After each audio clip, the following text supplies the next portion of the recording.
आरोपी विशाल गवळीवर 8 गुन्हे दाखल असल्याची पोलिसांनी माहिती दिलेली आहे। कल्याण हत्या प्रकरणातल्या आरोपीला 2 जानेवारीपर्यंत कोठडी सुनावण्यात आलेली आहे।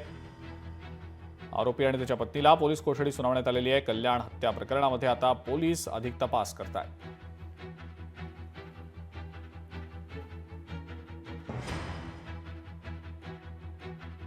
या अत्याचार आणि हत्या प्रकरणातल्या आरोपीला विशाल गवळीला 2 जानेवारीपर्यंत पोलीस कोठडी सुनावण्यात आलेली आहे।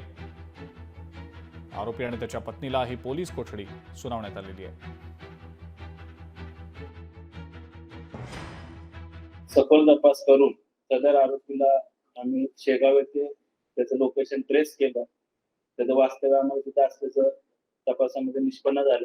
त्या अनुषंगानं बुलढाणा जिल्ह्याचे पोलीस अधिकारी, तिथले अंमलदार, स्थानिक पोलीस यांची मदत घेऊन युनिट 3 चे अधिकारी आणि अंमलदारांनी त्याला ताब्यात घेऊन पुढील कारवाईसाठी आम्ही त्याला कोळसवाडी पोलीस स्टेशनला हँडओव्हर केलं होतं पुढच्या कारवाईसाठी। त्या अनुषंगानं तपासी अंमलदारांनी मान्य न्यायालयामध्ये त्याला हजर केलं आणि त्यांना आरोपीला दिनांक 2 जानेवारीपर्यंत 8 दिवसाची पोलीस कस्टडी मिळालेली आहे।